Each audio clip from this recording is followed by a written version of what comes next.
Que Dieu vous bénisse, mes frères et sœurs. C'est une joie, un bonheur, après cette longue semaine, d'être de retour pour partager l'infinie grandeur de la parole de Dieu. Donc, je vous souhaite la bienvenue, mes frères, à ce grand jour du dimanche d'Entre Grâce 2022, dimanche 18 décembre. C'est incroyable que nous sommes à la fin d'année. Il n'y a pas longtemps que nous commencions l'année 2022, mais nous sommes à la fin et c'est un rappel que c'est les derniers temps. Les temps sont mauvais. Nous devons nous préparer. Donc, merci pour la patience et bonjour à tout le monde ou bonsoir, quelle que soit votre région. Nous allons continuer les grands partages de la parole de Dieu. Bienvenue à ceux qui se joignent pour la première fois. Désormais, ces réunions sont réservées à ceux qui demandent le lien, avec qui nous sommes déjà en contact. Je vais commencer cette réunion avec quelque chose qui m'afflige. Il y a un frère en France qui se joint à nous. Je pense que c'est la deuxième ou troisième fois qu'il se joint à nous. Et ça me fait mal de savoir que ce frère est sans abri. Il vit dans sa voiture. Ça me fait tellement mal. Je ne donne pas son nom parce qu'il ne m'a pas donné l'autorisation de parler. Il ne sait même pas qu'il devait parler de ça.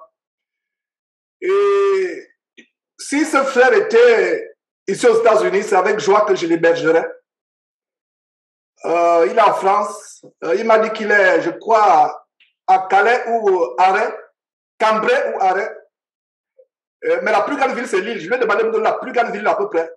Et des fois, il se déplace de ville en ville. Et avec le froid qu'il y a en France actuellement, la Bible nous recommande d'exercer l'hospitalité.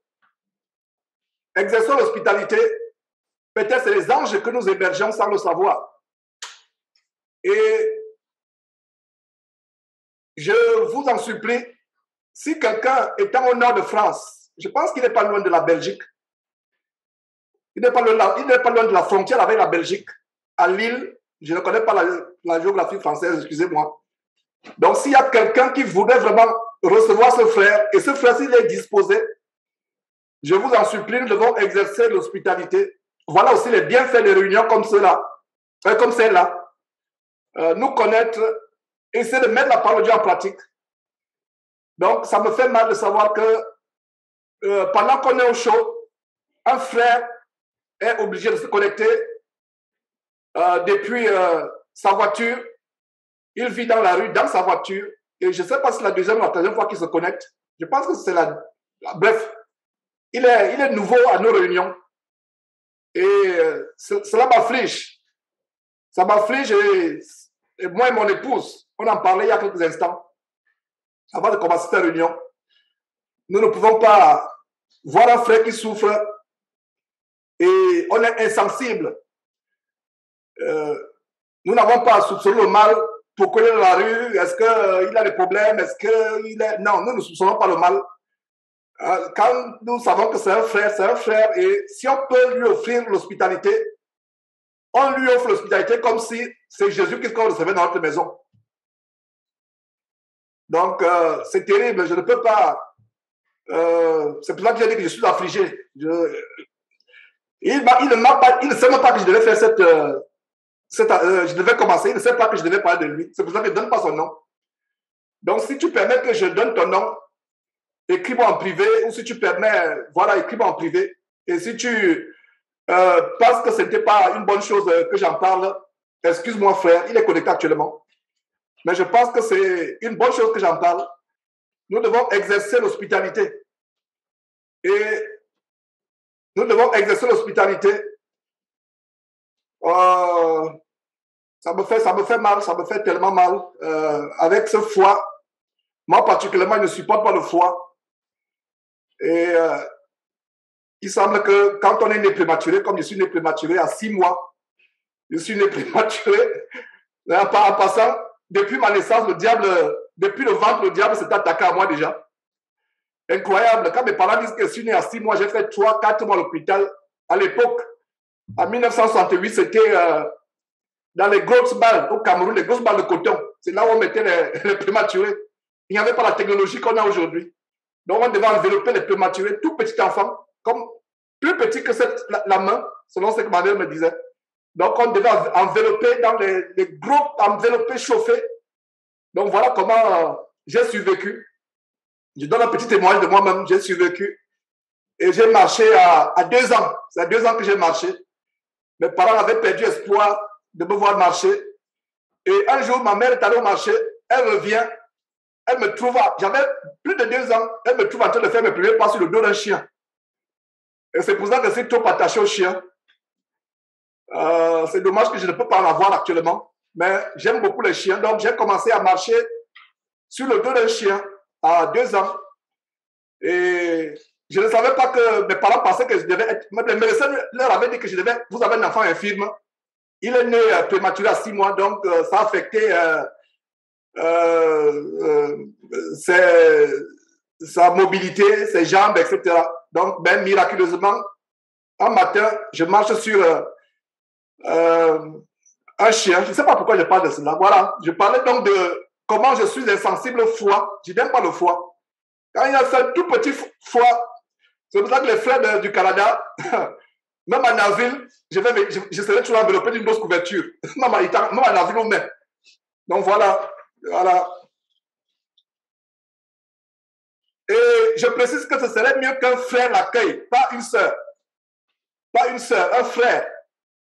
Soit un frère marié, soit un frère célibataire, pas une sœur. Si la sœur veut l'accueillir, il faut que la sœur soit mariée et ait l'autorisation de son mari et que son mari soit chrétien. Je précise. Voilà. Voilà. Je précise que ce soit un frère qui l'accueille ou alors une sœur qui est mariée à un chrétien qui l'accueille. Nous ne donnons pas accès au diable. Donc voilà, mes frères, et ça fait mal. Moi, dès qu'il y a un tout petit foie, je ne supporte pas. Donc, savoir qu'il y a un frère qui vit dans sa voiture, dans le foie du nord de la France, c'est pas le petit foie de Houston. Ici, quand il fait un peu froid, c'est comme si c'était la fin du monde. Non seulement pour moi, mais pour les Houstoniens, parce qu'on n'est pas habitué au froid. Et ça me fait mal. Je ne peux pas commencer cette réunion, savoir que nous sommes bien chauds. Et nous avons un frère qui est dans la rue. Donc, agissez. Voilà. OK. OK. Il y a des réactions. Déjà, il y a Cheyenne qui dit, je ne sais pas. Voilà, merci pour voilà, Lydie, merci pour la précision. Donc, je ne savais pas qu'il était dehors. Je ne savais pas qu'il vivait dehors. Voici mon numéro. Voilà. Donc, j'enregistre le numéro et nous allons aussi mettre ça en prière. Je ne sais pas s'il est disposé, s'il est même d'accord avec ce que je suis en train de faire. Depuis là, il ne réagit pas.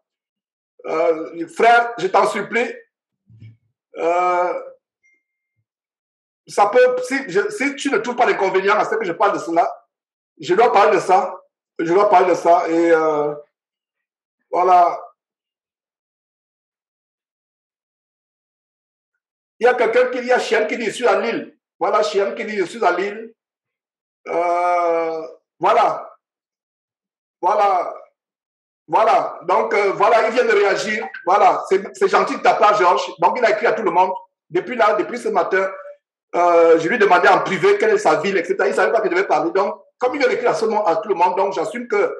Donc, c'est Maxime. Donc, si vous voyez un frère connecté là, Maxime, c'est lui. Maxime. Donc, pour moi, c'est urgent. Je t'assure que Maxime, si tu étais aux États-Unis, même si tu étais à New York, parce que New York et Houston, c'est peut-être 24 heures de voiture, je serais venu te chercher, ou tu serais venu, mais dommage, tu n'es pas aux États-Unis. Je dis cela pour vous encourager. Dieu m'est témoin. Je ne peux pas voir un frère qui se dit frère, qui est dans la rue. Je ne l'héberge pas, je ne l'accueille pas. Ne pas le faire, je commets un péché. Je suis en train de pécher. Et bien entendu, nous avons hébergé beaucoup de personnes par le passé. Nous avons aussi été déçus. Donc, ne dites pas qu'en hébergeant ce frère, peut-être si ce frère vous déçoit, oh Georges, regarde ce que tu nous as fait. Moi, j'héberge un frère, je n'attends pas ce qu'il soit reconnaissant. Je n'attends pas ce qu'il contribue au charge de la maison. Je n'attends pas ce qu'il contribue même à nettoyer la maison, comment dire chose, oh là là, aux tâches domestiques. Voilà les tâches domestiques. Je ne m'attends à rien. C'est comme si j'hébergeais Jésus-Christ. Donc, quand j'héberge Jésus-Christ, je ne vais pas dire au Seigneur Jésus, fais le ménage, lave les assiettes, fais tourner la machine à laver, taille le gazon. Je ne vais pas dire au Seigneur Jésus. Je ne vais pas dire Seigneur Jésus, contribue au loyer, contribue à la popote. Non. Si j'héberge le Seigneur Jésus, je ne m'attends à rien. S'il veut me bénir, il me bénit. Donc, quand nous exerçons l'hospitalité, regardez comment nous commençons cet enseignement d'aujourd'hui avec l'hospitalité. L'hospitalité. Voilà comment le Seigneur conduit. Ouais. C'est-à-dire que je mets même à côté tout l'enseignement que j'avais parce qu'il y a une seule personne qui souffre parmi nous. Je ne connais pas ce frère. Ça ne fait pas, je ne connais pas ce frère. Ça fait environ 2 mois que nous sommes en contact, qui m'a contacté pour la première fois. Il semble qu'il m'avait contacté depuis les années ou depuis, je ne sais pas quelle année. Il m'avait contacté, il m'écrivait, je ne répondais pas parce que je ne voyais pas ses emails. Et donc, Dieu a voulu que nous soyons en contact. Ça fait, je ne le connais pas, je ne sais pas qui il est, mais je sais que c'est un frère. Je ne vais pas soupçonner, est-ce que c'est un vrai frère, est-ce que c'est un espion, est-ce que c'est, pourquoi il est dans la rue, est-ce qu'il est fou, est-ce qu'il est... Je ne vais pas soupçonner. S'il me dit qu'il est frère, je l'accepte comme étant le Seigneur Jésus-Christ. J'exerce l'hospitalité. La parole de Dieu nous dit, en exerçant l'hospitalité, quelques-uns ont hébergé les anges sans le savoir. Quelques-uns ont hébergé les anges sans le savoir. Donc, l'hospitalité est un cri. Ce n'est même pas, c'est-à-dire que c'est le Seigneur. Allons dans 1 Pierre, justement, je vais vous lire cela. 1 Pierre.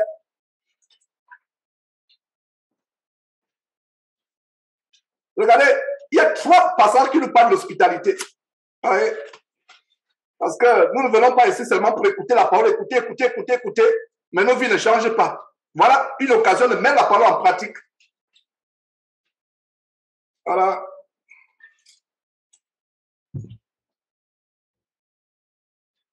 Il y a Ange Dieu qui dit je suis étudiant actuellement à Bourg, en Bresse. Étant donné que je suis étudiant, si c'est possible, il peut me contacter. Ok, je vais donner les numéros.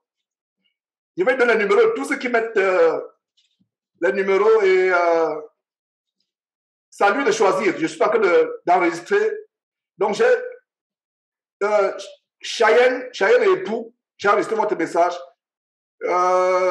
J'enregistre aussi ton message, Didier.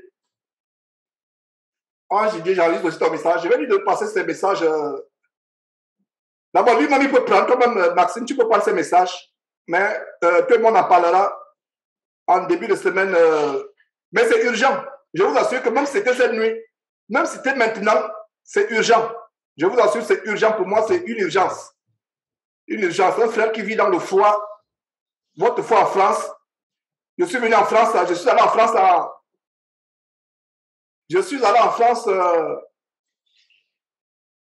en 2004 en mai.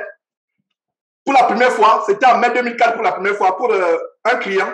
Je crois que le client, c'était Africa numéro 1. Donc, je devais suivre un contrat qu'ils avaient avec Etelsat.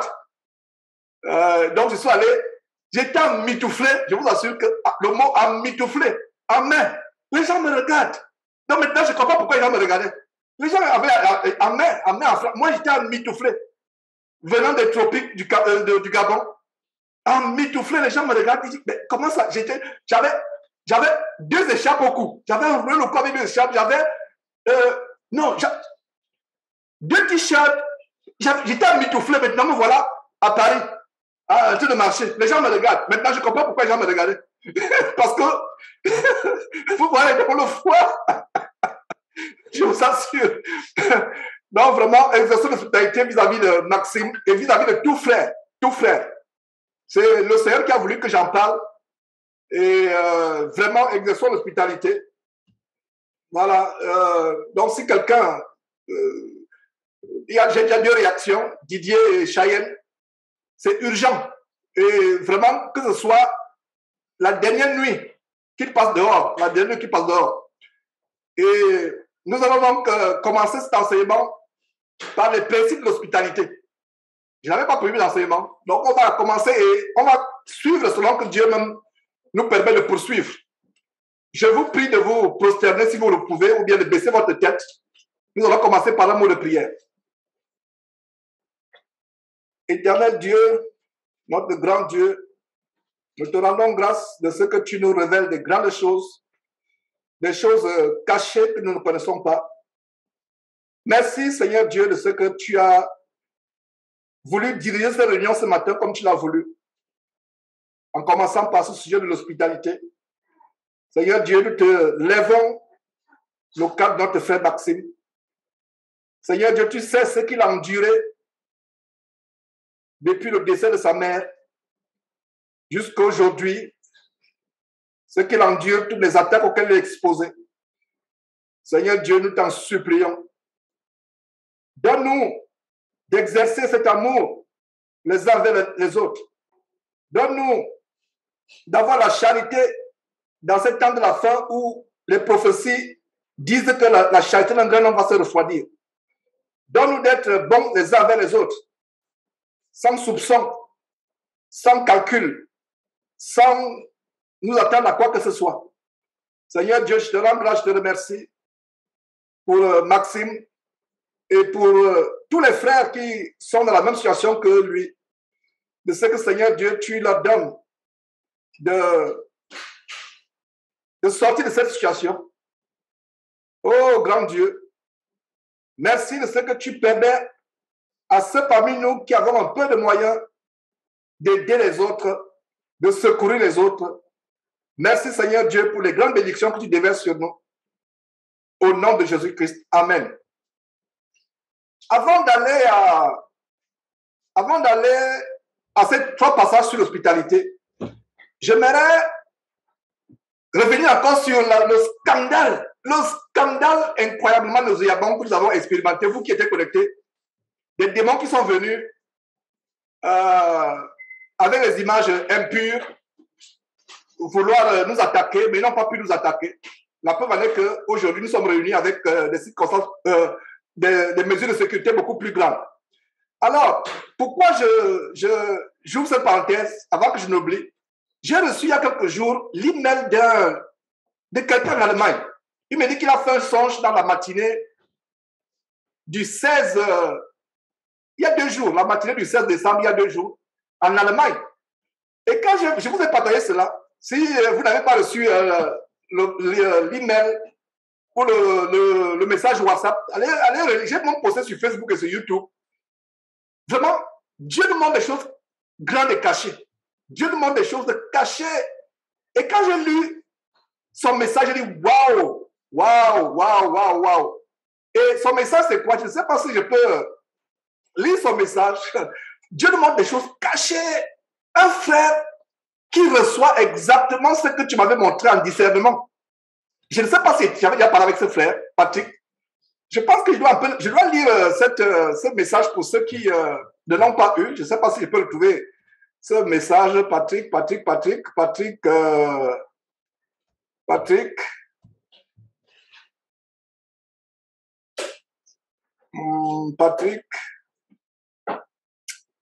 Je ne sais pas si c'est ce Patrick. Ok. Si je peux le trouver, ça serait bien. Mais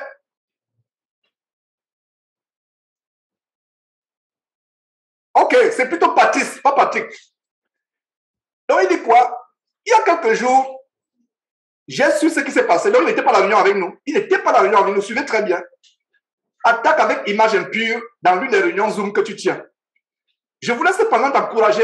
Ça, c'est il écrit il y a 2 jours, le vendredi 16, en Allemagne.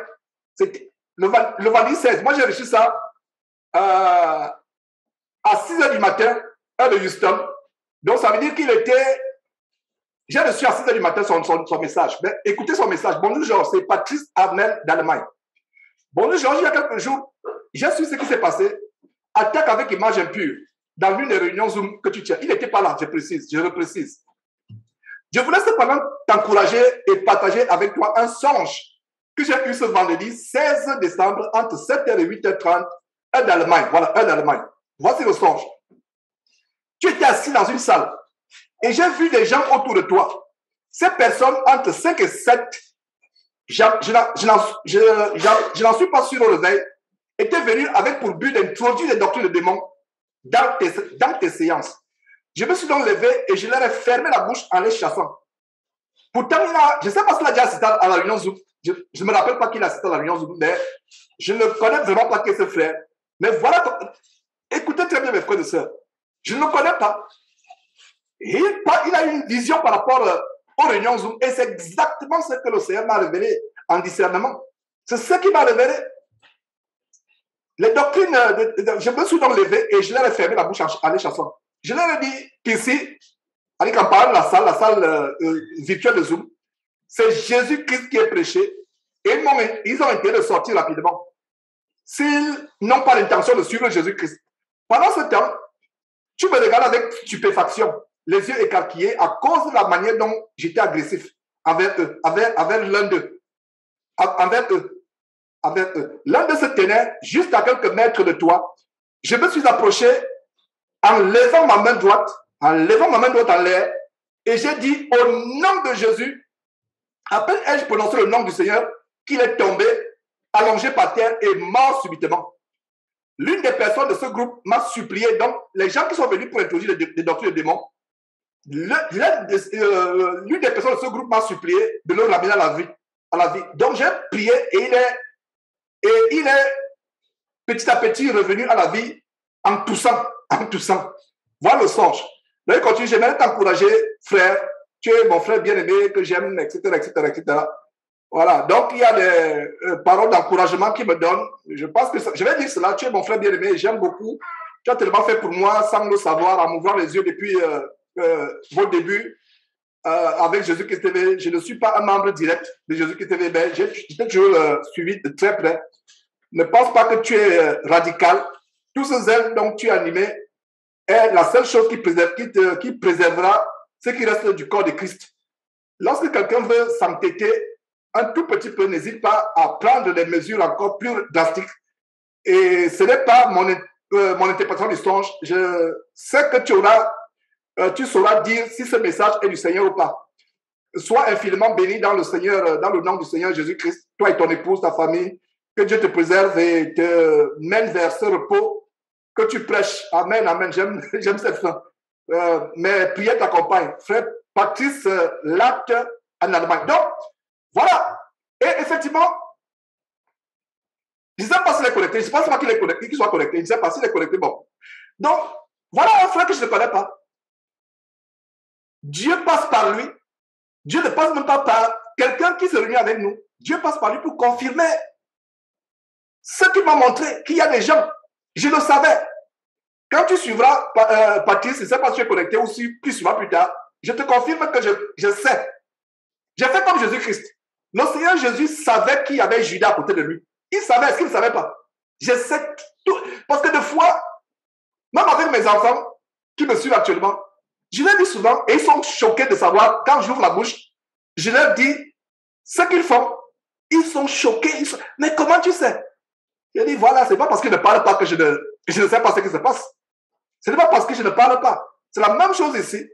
Ce n'est pas parce que je ne parle pas que je n'expose pas. Mais il arrivera un temps où je vais exposer quelqu'un. Je vais dire, toi frère ou toi sœur, lève-toi. Voilà ce qui se passe, voilà ce qui se passe. Faisons tellement attention. Ce que ce frère, c'est tellement vrai. C'est tellement vrai. Il a dit bien qu'il ne va pas faire l'interprétation. C'est à moi d'interpréter et de dire si ça vient. C'est tellement vrai. Ce qu'il a dit. Il y a des gens qui viennent. Ils sont là. Même ceux qui reçoivent les messages, ils sont là. Ils viennent, ils épient. D'autres même viennent pour prendre les enseignements, pour aller dans. Il y a des ennemis. Ils n'aiment pas le Seigneur Jésus-Christ. Ils veulent tout simplement avoir le ministère, mais ils viennent se connecter pour enregistrer les enseignements et pour aller les enseigner. Tout simplement pour avoir son ministère. Il y a d'autres qui suivent les vidéos de Jésus-Christ pour les télécharger, pour aller les enseigner, pour aller les distribuer. Donc, il y a un jeune homme qui m'a écrit depuis le Ghana, non la Sierra, non le Ghana, un pays anglophone en tout cas. Il me dit, est-ce que tu me donnes la permission de de multiplier tes vidéos sur les réseaux sociaux, j'ai la capacité de le faire. Je lui ai dit que tu n'as pas besoin de me demander la permission. Ça, ces enseignements ne m'appartiennent pas, ça appartient à Dieu, c'est Dieu qui me donne d'enseigner. Il n'y a pas de copyright. Je lui ai écrit en anglais, j'ai dit, God cannot be copyrighted. Ça veut dire que Dieu ne peut pas être l'objet des droits d'auteur. Je lui ai dit, non, Dieu ne peut pas être l'objet des droits d'auteur. Donc, fais-en ce que tu fais, télécharge autant que tu en veux, mais ne le vends pas seulement. Ne va pas vendre. Donc, voilà, mes frères, ce n'est pas parce que je ne parle pas.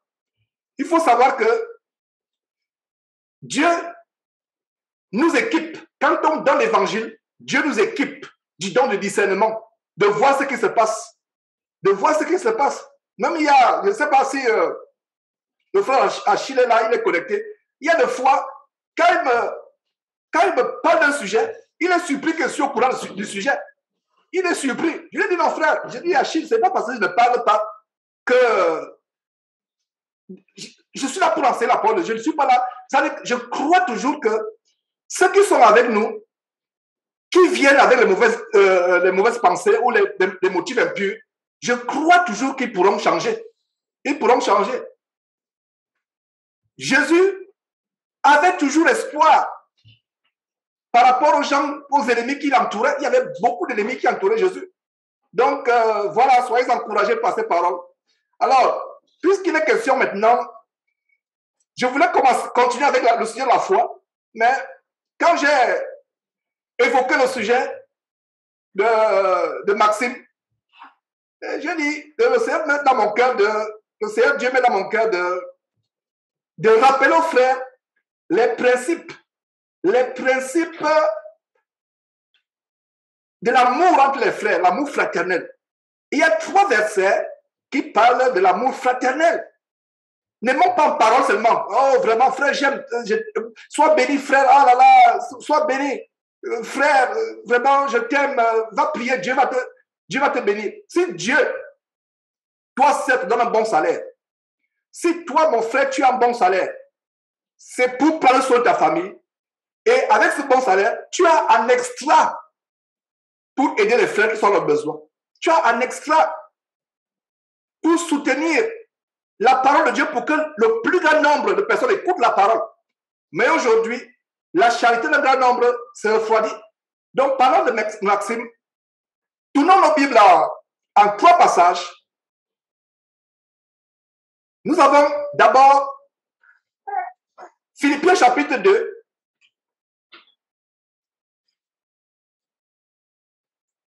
Verset 14.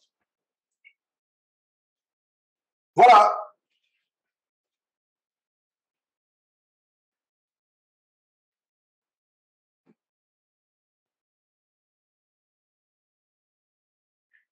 Avant de lire Philippiens chapitre 2, lisons d'abord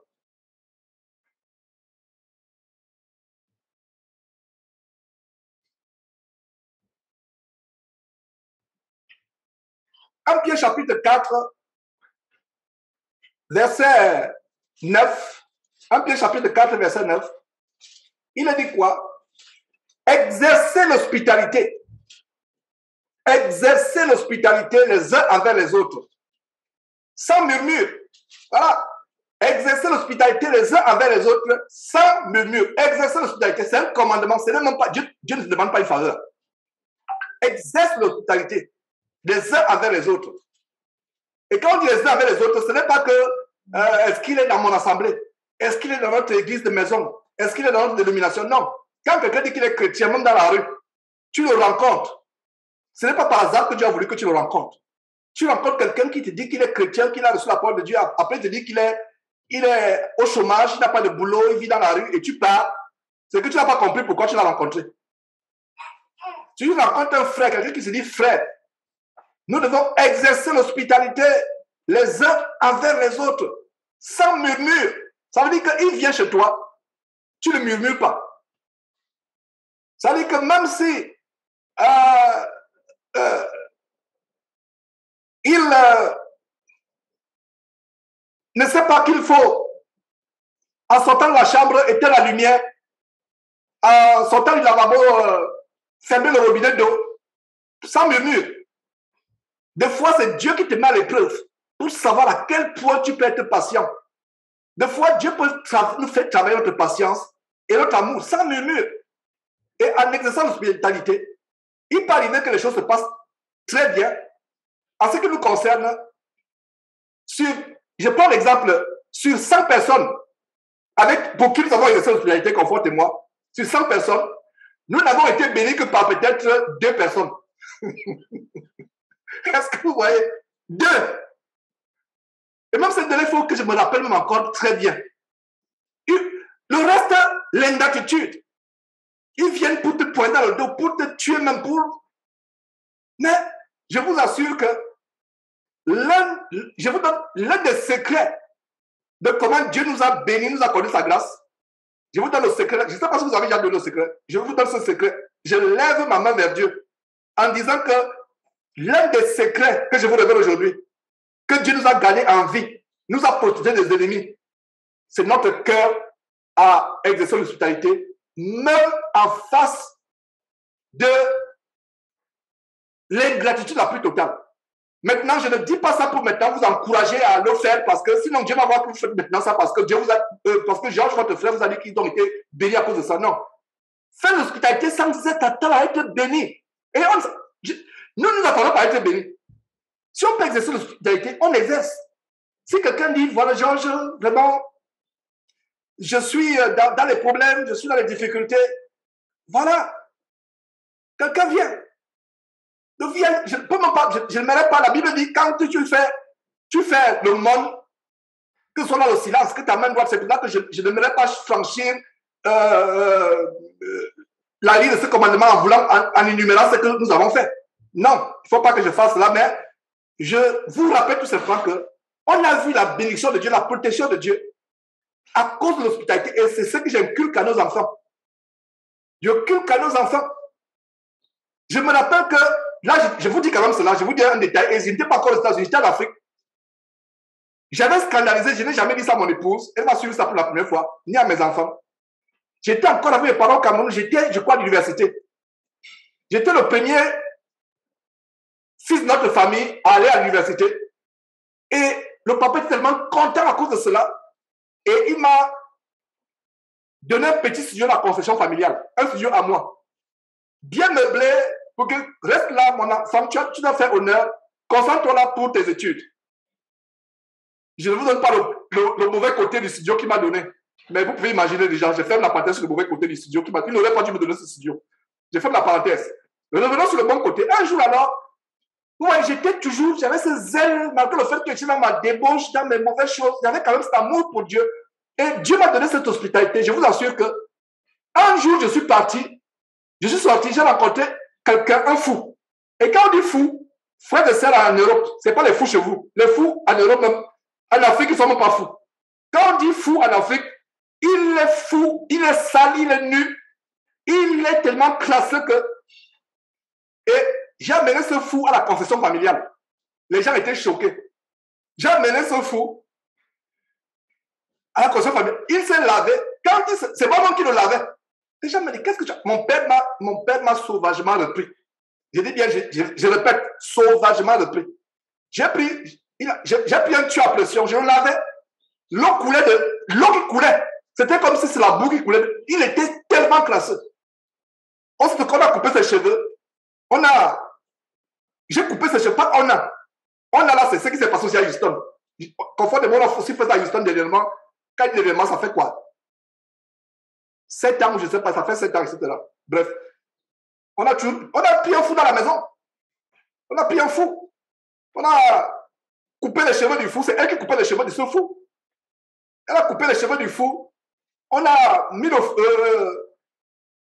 fou à la maison, etc. Et il n'était pas fou, c'était le démon qui l'embêtait. Et cet homme est devenu tellement... En 2 semaines, il a changé. Complètement changé, propre. Un jeune homme africain du Gabon. Propre, il a changé. Et voilà. Donc, quand on envoie la photo à la maman a dit, je ne sais pas qu'est-ce que je peux vous faire. Qu'est-ce que je peux vous donner comme... Qu'est-ce que je dis? Non, tu n'as rien à faire. On fait ça pour Dieu. Donc, revenons au Cameroun à l'époque. Donc, c'est maintenant que je me rappelle que Dieu avait mis en moi ce don de l'hospitalité. Ce don. Je ne sais pas si l'hospitalité, on peut parler d'un don dans la Bible. C'est plus un commandement, mais il y a certains qui l'exercent plus que les autres. Ça veut dire qu'ils ont cette capacité de supporter. Et cette personne de Houston, vous savez quoi? Plusieurs années plus tard, elle s'est retournée contre Confort et moi. On a commencé à prier ensemble. Oh, il était propre, il a repris ses études, etc. Il a été délivré des démons. Et il s'est retourné contre moi plus tard. Est-ce que ça nous a affligés? Non, ça ne nous a pas affligés. Alors, ce fou-là, je l'ai tellement lavé, mon papa était tellement choqué, il était farouchement fâché. Il me dit, mais qu'est-ce que tu fais? Etc. J'ai dit, non, papa, je ne sais pas ce que j'ai fait, mais j'ai eu pitié. Quand je l'ai regardé dans la rue, j'ai eu pitié. Il fallait que je le lave et que je l'habille. Je l'ai habillé. Et voilà, il a fait quelques jours. Je lui ai donné ma chambre. Il a fait quelques jours après. Il était lucide. Et un jour, je ne sais pas ce qui s'est passé. Lui-même, il est parti. Il est parti. Je ne sais pas, jusqu'aujourd'hui, je ne sais pas où il est parti. Je ne sais pas qui il était, si c'était un homme réel. C'était, je ne sais pas jusqu'aujourd'hui. Un jour comme ça, il est parti. Il est où? Il est parti. Ouais. Est-ce que c'est pour cela, pour les choses comme cela, que Dieu m'a sauvé de la vie à plusieurs reprises? Je pense que oui. Mais ne faites pas l'hospitalité parce que vous voulez être béni. Il ne faut pas dire, ah, vraiment, le témoin de gens là, ah là là, moi aussi. Je vais être béni, mon épouse et moi. Oh là là, je vais être béni. Il faut, non, je vais même commencer à chercher. Aller dans la rue, commencer à chercher même qui est fou là. Qui est sans abri. Non. Non. Non. Tu le fais sans rien, sans t'attendre à rien. Alors, retournons à la Bible. Ce verset merveilleux qui dit quoi? Exercez l'hospitalité les uns envers les autres sans murmure. Et parlant de murmure, tournez en Philippiens chapitre 2. Que dit Philippiens chapitre 2, verset 14, parlant de murmure? Philippiens chapitre 2 dit quoi? Verset 14. C'est toute chose sans murmure ni hésitation. Donc il y a deux mots. Faites toutes choses. Et là, la chose dont je parle maintenant, c'est quoi? Il y a plusieurs choses dans la vie qu'on peut faire sans murmure. Travailler pour un patron, travailler pour une compagnie. Faites toutes choses. Vous allez que servir votre mari, par exemple, vous femmes. Faites toutes choses sans murmure ni hésitation. Par exemple, les enfants, votre père vous envoie, votre mère vous envoie faire quelque chose. Vous commencez à murmurer ou votre démarche change parce que vous êtes fâché ou vous, je ne sais pas quoi. Non. Faites toutes choses sans murmure ni hésitation. Voilà le verset. Murmure ni hésitation. Ça veut dire qu'on n'hésite pas. Tu as cœur d'aider un frère. Parce que hésiter, c'est quoi? Commence à réfléchir. Ah, vraiment? Est-ce que ce n'est pas le problème que je vais amener encore dans ma famille? Est-ce que ce n'est pas vraiment, est-ce que vraiment c'est une bonne affaire? Est-ce que un jeune homme comme cela, je vais l'amener dans ma maison? Est-ce que? Et en passant, je précise que je n'enseigne pas pour Maxime. Maxime, c'est fini maintenant, j'enseigne en général. Maxime, c'est fini. J'ai annoncé ce que j'avais annoncé maintenant. Le Seigneur a voulu que nous évoquions un sujet peut-être qui est d'actualité, la charité vis-à-vis des frères. Et l'une des manifestations de la charité, l'amour, c'est l'hospitalité. Donc, exercer l'hospitalité. Comment exercer l'hospitalité? Nous exerçons l'hospitalité. Comment? Sans murmure. Ah, vraiment? On a fait les courses, on a rempli le frigidaire il y a 2 semaines. On ne mange même presque pas dans cette famille, mais la nouvelle personne, en une demi-journée, le frigidaire est vide. Vous commencez à murmurer. Mon frère, ma soeur, n'essaye même pas, ne tente même pas de commencer à exercer l'hospitalité pour murmurer après. Ne tente pas. Tu te maudis, avec tu es parti porter une malédiction. Ne tente même pas. Si tu veux exercer l'hospitalité, va jusqu'au bout. Va jusqu'au bout. Ne tente même pas de dire que je vais essayer après, non. Oh là là. Il fait toute la machine à laver. Il a fait tourner 24 heures sur 24 heures. Il laisse la lumière toute la nuit. Alors que l'électricité chère en France. Et nous sommes au courant de comment l'électricité, on suit un peu les documentaires de temps en temps, l'électricité est tellement chère. C'est pour ça que si vous pouvez être à Houston où c'est abordable. Mais en France, le courant est cher. Nous sommes au courant. Voilà. On a des frères en France. Ah, ce frère, il n'éteint jamais la lumière dans sa chambre. toute la nuit, la lumière, les ampoules sont allumées. Il a repassé les habits, il a oublié de débrancher le fer à repasser. Toute la journée, le fer à repasser, voilà une facture. Rien qu'à ce jour-là, c'est 300 € de facture en un seul jour.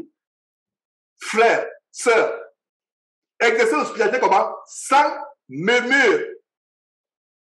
Je ne parle pas de la personne à qui on offre l'hospitalité. Je parle de la personne qui exerce l'hospitalité. La Bible ne parle pas, la Bible ne donne pas des conseils sur comment quelqu'un à qui on offre l'hospitalité doit se comporter. Vous savez pourquoi?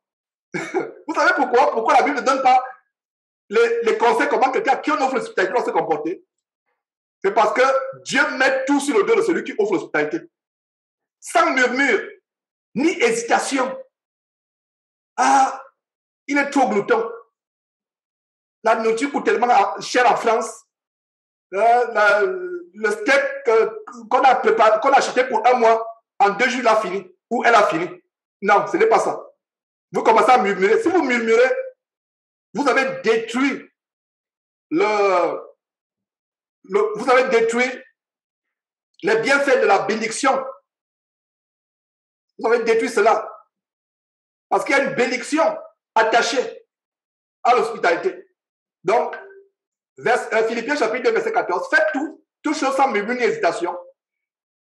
Et regardez même, concernant les évêques, c'est-à-dire ceux qui aspirent à une charge d'évêque dans le corps de Christ. Regardez les critères. 1 Timothée chapitre 3, verset 2. Regardez un des critères d'un évêque.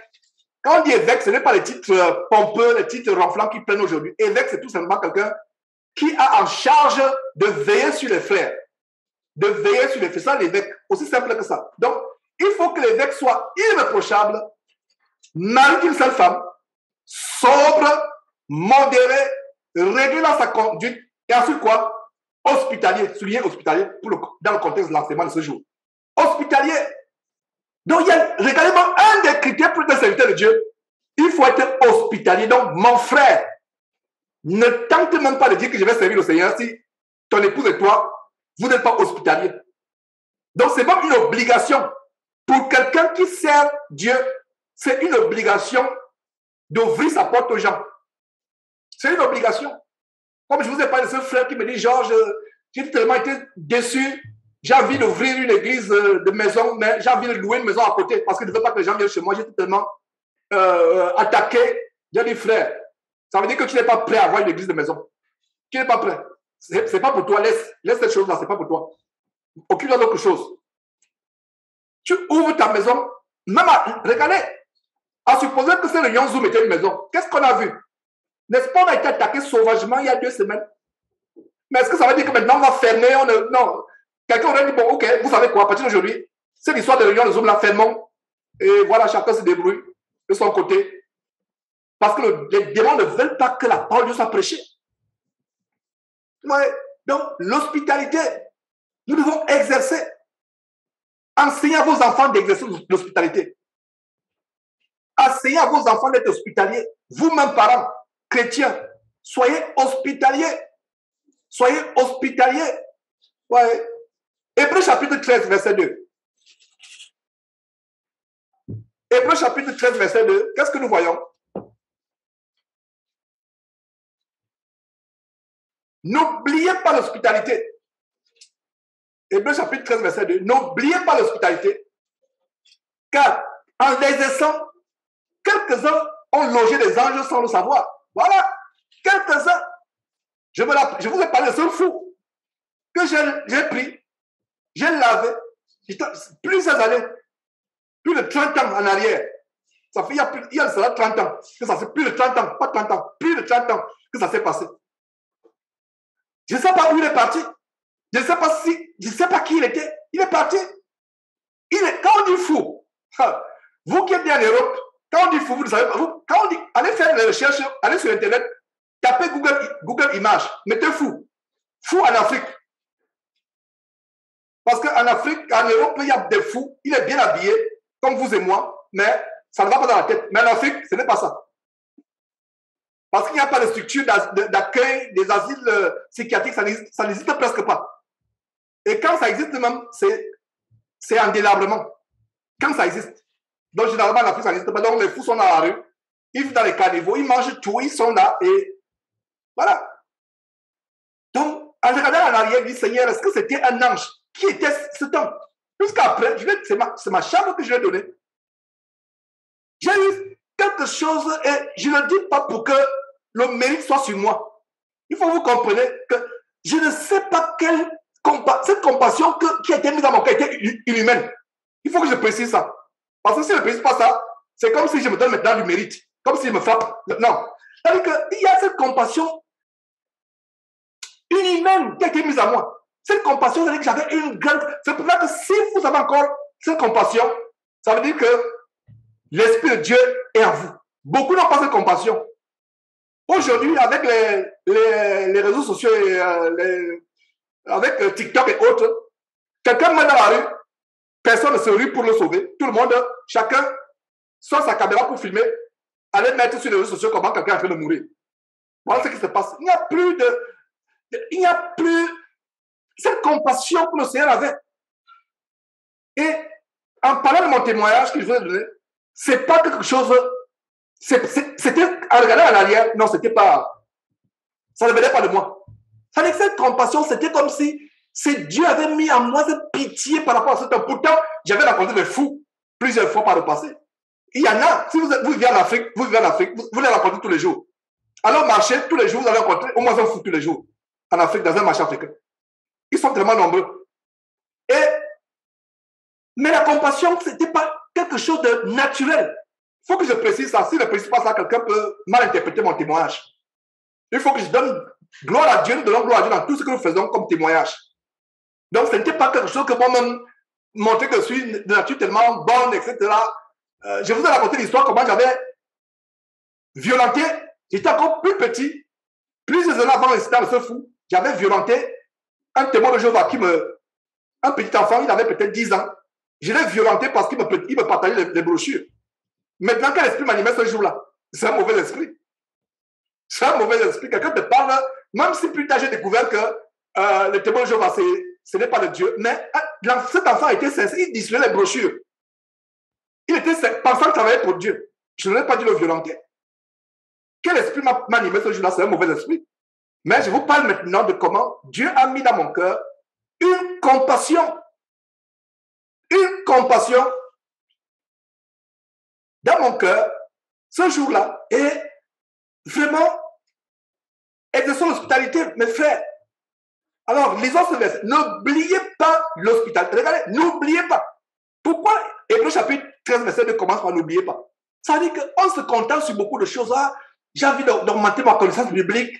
J'ai envie d'arriver un jour, comment je peux sciencer la parole de Dieu. J'ai envie d'avoir les dons du Saint-Esprit. C'est bon, c'est pas mauvais. Mais il y a des choses que nous oublions. Nous oublions le rudimentaire en tant que chrétien. En tant que chrétien, le B.A.B.A., le stade de jardin d'enfant du chrétien, le stade élémentaire, le B.A.B.A. du chrétien, c'est la compassion vis-à-vis des autres, l'amour vis-à-vis des autres. En même temps que je peux être tellement dur quand il s'agit de dénoncer les faux pasteurs, en même temps que je peux être dur, vraiment acerbe, virulent quand il faut dénoncer la fausseté, en même temps, je peux être vraiment compatissant pour ceux qui sont faibles, pour ceux qui ont besoin d'être soutenus. Voilà. Si quelqu'un parmi nous est faible, nous le soutenons. Quelqu'un parmi nous traverse des moments difficiles, nous le soutenons. Et surtout, je me rappelle une chose. Avant que ces enfants naissent, je vous ai témoigné la dernière fois, avant que ces enfants naissent, quand on a dit ça, il a révélé, avant qu'ils naissent, confortez-moi, on était presque sans abri, ici à Houston. Peut-être la deuxième, troisième, quatrième fois que vous m'appelez dit ça.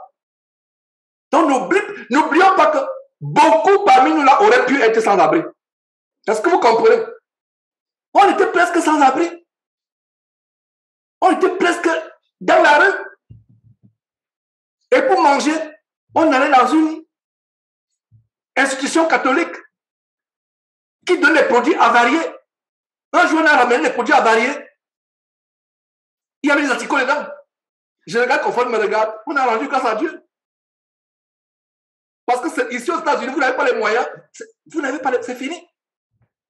Aujourd'hui, quand je raconte ça aux enfants, ils disent, mais donc il vous est arrivé de traverser ces moments difficiles? Oui, nous avons traversé des moments tellement difficiles et je n'ai pas honte de le dire.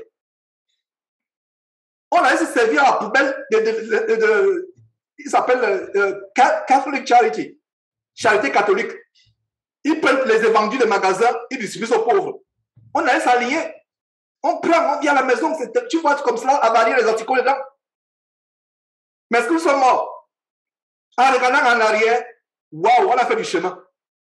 On a fait du chemin.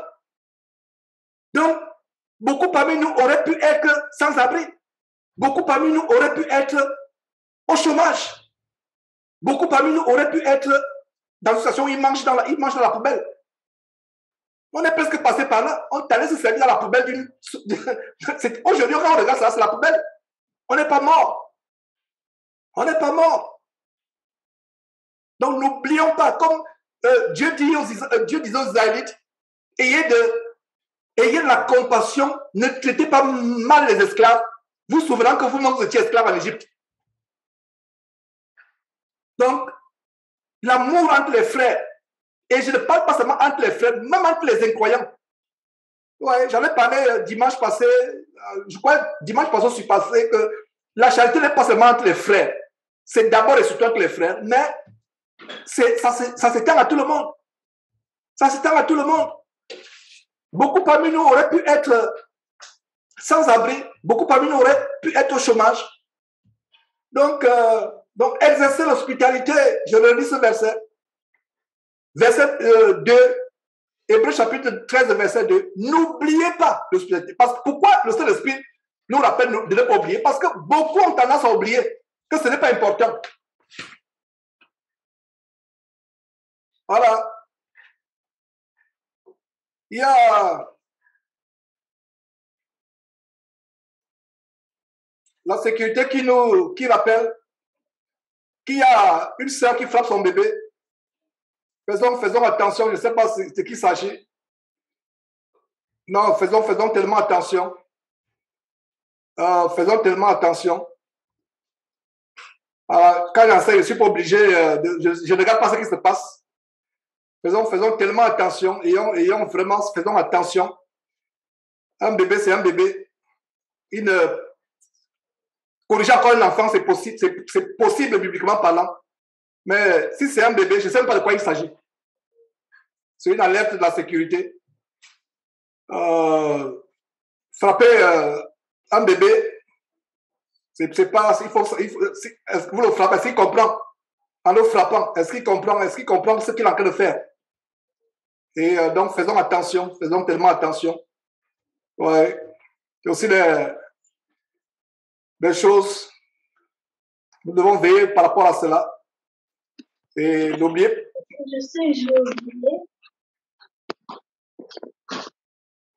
Et fermez aussi vos micros. Fermez vos micros. Faisons tellement attention, mes frères et sœurs. Là, c'est un bébé, un bébé. Il ne comprend pas. Corriger un enfant, c'est possible. C'est biblique. Mais un bébé, frapper un bébé, le bébé ne va rien comprendre. Donc, voilà une précision. Je vous en supplie. Faisons attention. Ne donnez pas accès au diable. En frappant ce bébé, quelque chose peut lui arriver. Il peut avoir une fracture, il peut mourir. Et vous, voilà, vous vous retrouvez en prison. Et c'est à bon droit. Faisons tellement attention. Corriger un enfant pour qu'il puisse comprendre. Mais si c'est un enfant qui peut comprendre, ok. Mais même frapper, ça ne doit pas être disproportionné. Donc, voilà. C'est ce que je voulais dire. Donc, continuons. Continuons, mes frères. Donc, exerçons l'hospitalité. N'oubliez pas, voilà. N'oubliez pas. Ça veut dire quoi? Soulignez, n'oubliez pas. Voilà quelque chose dans la... Pourquoi le Saint-Esprit dit n'oubliez pas? Parce que c'est ce qu'on oublie. On se concentre sur les dons. Comment recevoir le Saint-Esprit, comment parler en langue. On se concentre comment avoir la foi. On se concentre comment augmenter la connaissance. On se concentre comment éviter la démon sexuelle. Comment être délivré de la masturbation, la pornographie. C'est bien, tout ça c'est bien. Mais il y a un détail qu'on oublie. C'est pour ça qu'il dit, n'oubliez pas. Pourquoi n'oubliez pas? Depuis le temps où le livre d'Hébreux a été écrit, au temps de Paul, de Pierre et des autres, jusqu'à aujourd'hui, Les chrétiens ont tendance à oublier l'hospitalité. L'hospitalité. On a tendance, donc la Bible dit, n'oubliez pas l'hospitalité. Hein? Il y a des gens qui disent, un frère qui a des problèmes, vous ne l'aidez pas. À quoi cela sert? À quoi cela sert? Nous devons aider les frères. Si vous voyez un frère qui est dans les problèmes, un frère qui est dans la difficulté, vous devez l'aider. C'est pour ça que la Bible dit, n'oubliez pas. Est-ce que vous voyez comment la parole de Dieu est tellement merveilleuse? Parce que Dieu sait que les gens oublient cela, se concentrent sur ce qui est...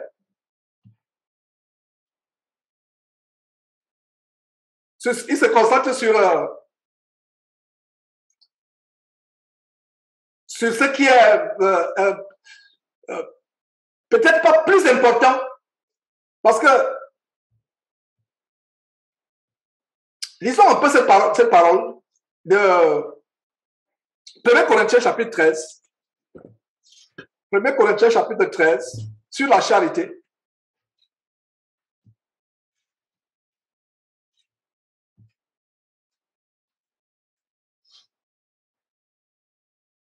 Premier Corinthiens chapitre 13. La charité, c'est l'amour de Dieu dans l'intelligence renouvelée. Et pourquoi Dieu a consacré tout un chapitre à la charité? Tout un chapitre à la charité. La charité, c'est l'amour de Dieu dans le cœur qui est le cœur de quelqu'un transformé par Dieu. C'est ça la charité. 1 Corinthiens chapitre 13.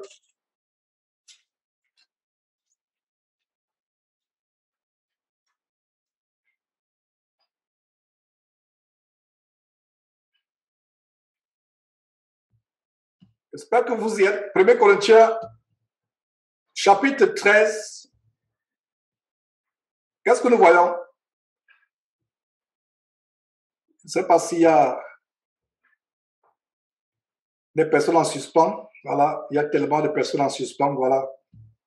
OK, qui ont besoin d'accéder à la réunion. OK. Quand je parlerai les langues des hommes et des anges, si je n'ai pas la charité, je suis un neuron qui résonne ou une cymbale qui retentit. Donc, quand je parlerai les langues des hommes, vous voyez, c'est ce qu'il disait. Quand Hébreux chapitre 13 nous dit, n'oubliez pas l'hospitalité. Parce que les gens se concentrent sur parler les langues des anges, des anges. Parler les langues des anges. Regardez, aujourd'hui, tout le monde veut parler en langue.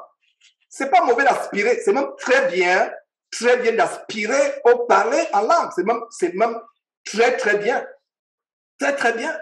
Mais Hébreux chapitre 13, verset 2 dit, n'oubliez pas l'hospitalité. Donc, mettons ces deux passages ensemble.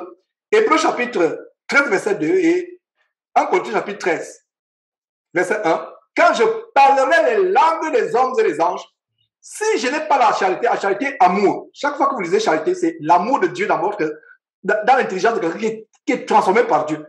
Si je n'ai pas la charité, je suis un neuron qui résonne ou une cymbale qui retentit. Et quand j'aurai le don de prophétie, regardez, le don de prophétie, fermez vos micros.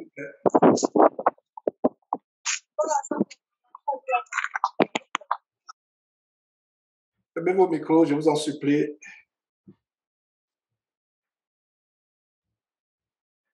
Quand j'aurai le don de prophétie, regardez le don de prophétie, tu prophétises. Quand j'aurai le don de prophétie, la science de tous les mystères, regardez la science de tous les mystères et toute la connaissance. Quand j'aurai même toute la foi, voilà la foi, il a la foi. Dès qu'il se concentre, il prie seulement, la tour Eiffel se déplace, va tomber à N'Djamena au Tchad. Voilà. J'aurai même la foi, toute la foi.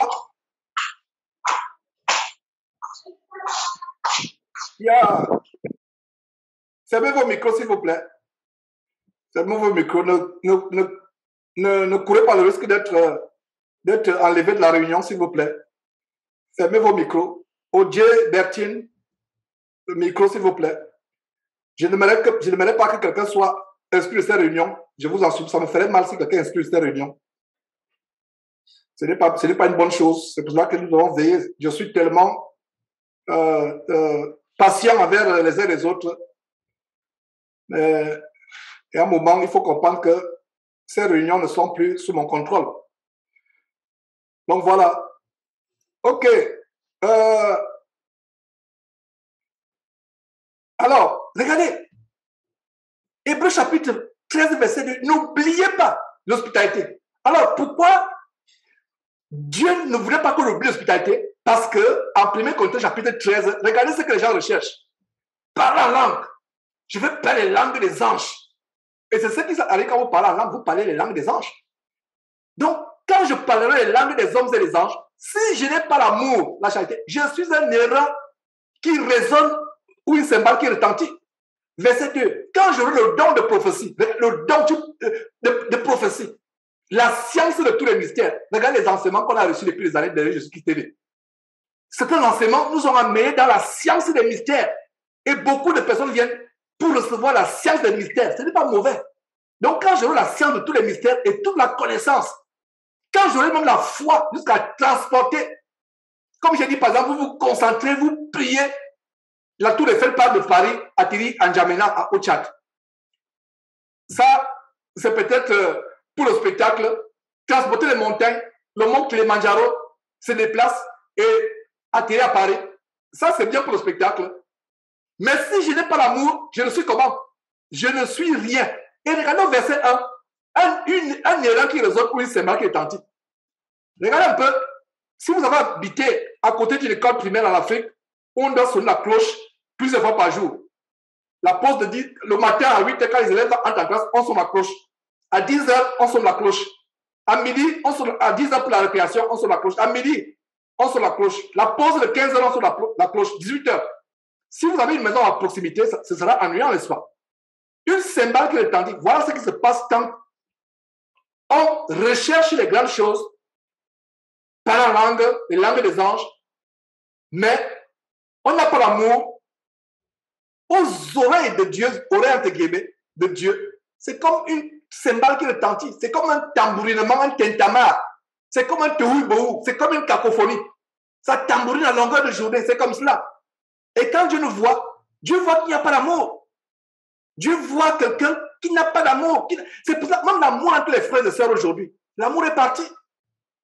C'est les soupçons, c'est les mauvais désirs, c'est les rivalités, c'est la concurrence. Ah, je vais enseigner, je vais moi aussi enseigner, je vais aussi avoir un ministère, je vais aussi faire ceci, je vais aussi faire comme cela. La concurrence, la rivalité, la jalousie, la convoitise, l'envie, tout ça, c'est la manifestation de quoi? Du manque d'amour. Verset 2. Quand j'aurai le don de prophétie, la science de tous les mystères et toute la connaissance, quand j'aurai même toute la force à transporter les montagnes, si je n'ai pas la charité, je ne suis rien.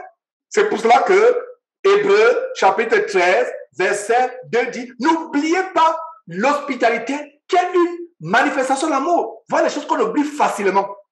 C'est pour cela que Dieu a voulu que ce matin ou ce soir, selon votre temps, qu'on rappelle cela. Verset 13. Et quand je distribuerai tous mes biens pour la nourriture des pauvres, quand je livrerai mon corps pour être brûlé, si je n'ai pas la charité, cela ne me sert de rien. Arrêtons au verset 3. Pendant des années, j'ai dit, mais Seigneur, je ne comprends pas ce verset. Mais comment quelqu'un qui distribue sa nourriture et il manque d'amour? Mais comment quelqu'un qui se brûle pour les autres, il manque d'amour? Je ne comprenais pas ce verset. Alors, je vais vous expliquer pour vous qui ne comprenez pas toujours comme je ne comprenais pas. Parce que je me disais, mais comment ça? Ce verset nous dit que, verset 3, quand je distribuerai tous mes biens pour la nourriture des pauvres, quand je livrerai mon corps pour être brûlé, si je n'ai pas la charité, je dis, mais quelqu'un qui distribue sa nourriture, c'est bien pour les pauvres. N'est-ce pas l'amour? Quelqu'un qui livre même son corps pour être brûlé pour la part des autres, n'est-ce pas l'amour? Je ne comprenais pas ce verset, alors je l'ai compris. Comment je l'ai compris? Voilà ce que le Saint-Esprit m'a amené à voir pour comprendre. Il y a des gens qui donnent leur bien et leur nourriture pour se faire voir. Ils font ça parce qu'ils s'aiment eux-mêmes.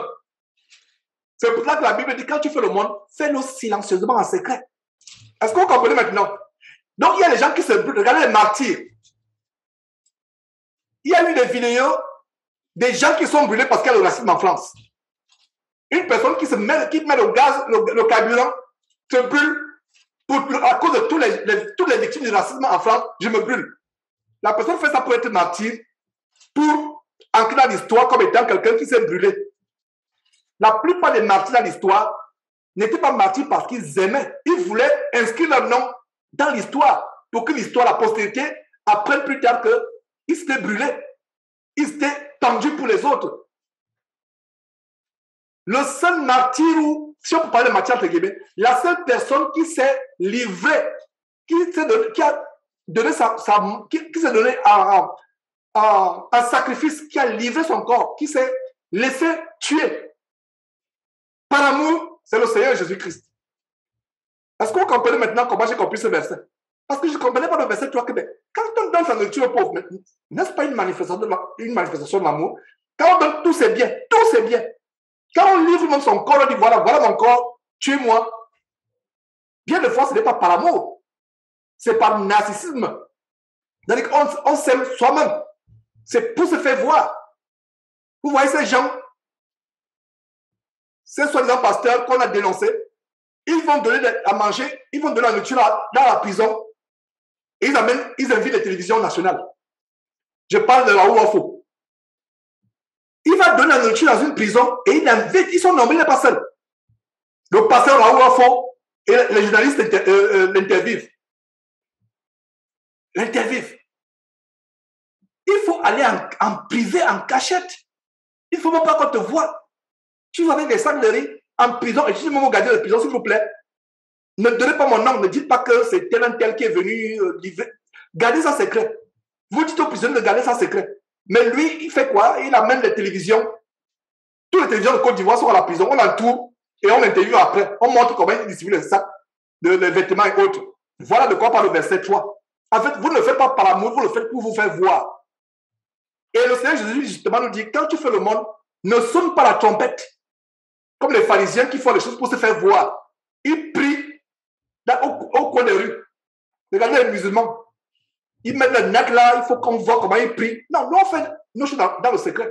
Même quand tu jeûnes dans le secret, tu pries dans le secret. Tu fais le monde, tu aides un frère dans le secret. Maintenant, si le frère veut témoigner lui-même un jour, il témoigne. Mais il faut même dire au frère, s'il te plaît, ne viens pas témoigner pour dire que je t'ai aidé un jour.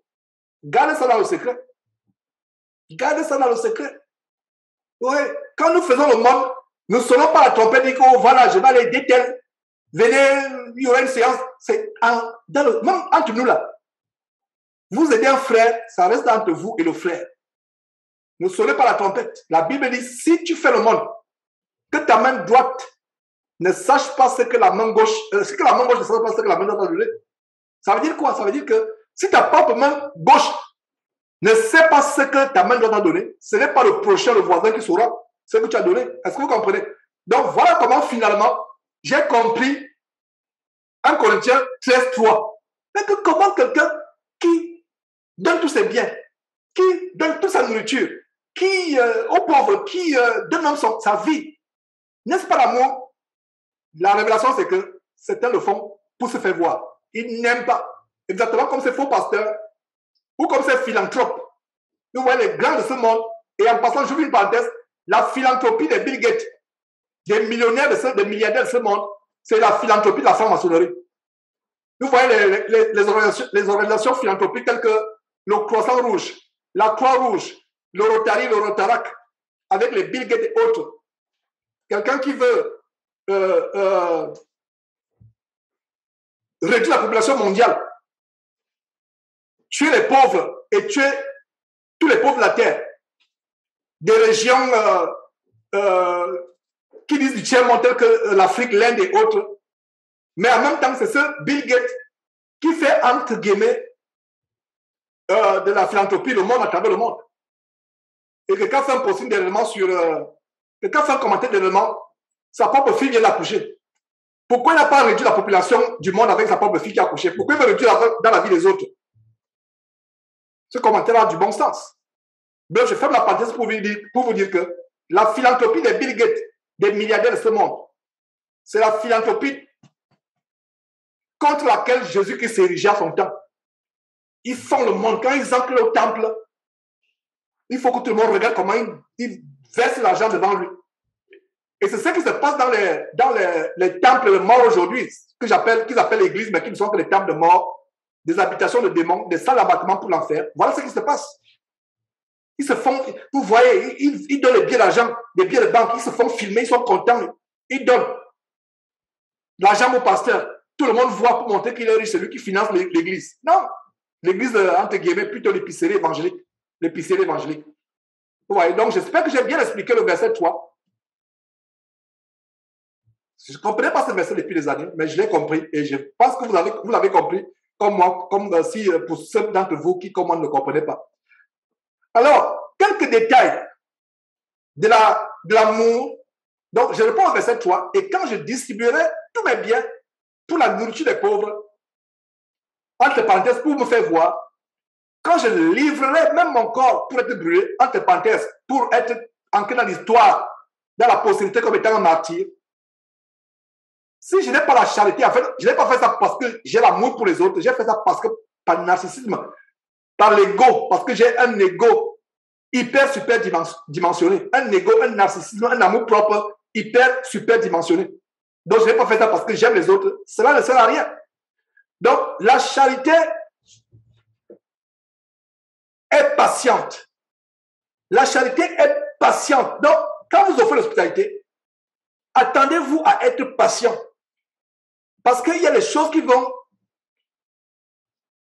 vous choquer.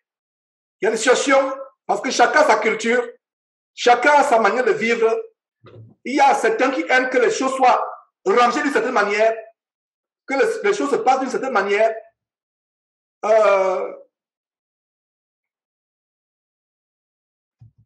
D'autres aiment que les choses se passent d'une telle autre manière. Vous allez voir que la personne à qui vous offrez l'hospitalité se comporte à une autre manière de faire les choses. Donc, il faut être patient. La charité est patiente. La charité est patiente. Continuons avec ce chapitre.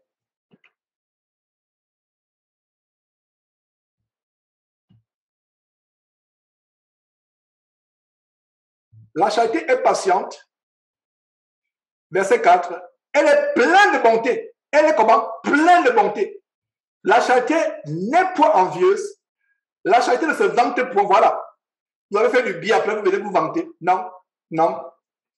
Elle ne s'envie point d'orgueil. Verset 5. Elle ne fait rien de malhonnête. Elle ne cherche pas son intérêt. Souligner, ne cherche pas son intérêt. Je vais expliquer. Ça signifie quoi? Elle n'est pas calculatrice. Elle n'est pas mathématique. Alors, comme j'en ai témoigné que vraiment, l'une des raisons pour lesquelles vraiment la grâce de Dieu dans leur vie, c'est parce que l'hospitalité, moi aussi, je vais commencer. Non. Tu as même déjà tout gaspillé si tu commences avec ces motifs. Ne fais pas le calcul avec Dieu. Dis seulement que Seigneur, je vais appliquer ta parole. Et la meilleure prière, c'est que Seigneur, je m'attends. Dis même Seigneur, je n'attends pas ta bénédiction en retour. Je n'attends pas ta bénédiction, je n'attends rien. Regardez un homme à qui le Seigneur a dit, demande-moi tout ce que tu veux. Même si c'est le ciel à la terre, je vais te donner. Demande-moi tout ce que tu veux. Je parle de Salomon, du roi Salomon. Il n'a pas demandé la mort de ses ennemis. Il n'a même pas demandé la richesse. Ces fausses églises qui font des séminaires de nuit, de gloire, comment devenir riche. Il n'y a aucun verset dans la Bible où quelqu'un demande la richesse. Que Dieu donne-moi la richesse, le pouvoir. Si vous avez trouvé, donnez-moi ce verset. On va lire dans le contexte. On va voir si même ça existe. Il peut arriver qu'il y ait un verset où quelqu'un a prié pour être riche. Maintenant, donnez-moi ce verset et on va lire ensemble. Dans quel contexte? Si et seulement si ce verset existait, et même s'il existait, on va voir le contexte. Et je suis sûr qu'on va conclure que si même un tel verset existait, c'est que ce n'était pas selon le plan de Dieu. Les vrais hommes de Dieu ne demandaient pas les choses de la terre. C'est Dieu qui les bénissait, selon qu'il voulait. Aujourd'hui, si tu as un travail, si tu as une maison, si tu as une voiture, si tu as un toit, si tu as mangé, c'est Dieu qui le veut. Et si tel autre frère ou soeur n'a pas mangé, n'a pas un toit, peut-être c'est Dieu qui veut que tu soutiennes ce frère. Que tu soutiennes ce frère. Oui. Elle ne cherche pas son intérêt. Il n'y a pas de calcul avec la charité. Il n'y a pas de mathématiques. Parce que beaucoup sont calculateurs. Beaucoup viennent dans les assemblées parce que peut-être que dans l'assemblée on va m'aider. C'est pour ça que j'ai précisé que le frère dont je parlais tout à l'heure, de France Maxime, il est même choqué. Il ne savait pas que ces réunions devaient parler de cela. C'est parce que c'est Dieu qui a mis dans mon cœur de mettre de côté l'enseignement qu'il voulait faire aujourd'hui et de me concentrer sur nous rappeler à ne pas oublier ce que les gens oublient facilement, la charité envers les frères et en particulier aujourd'hui, l'hospitalité. De ne pas oublier. Rechercher à faire la foi, c'est bien. Rechercher à fuir la fornication, c'est bien. Rechercher à avoir les dons du parlant, prophétie, c'est même très bien.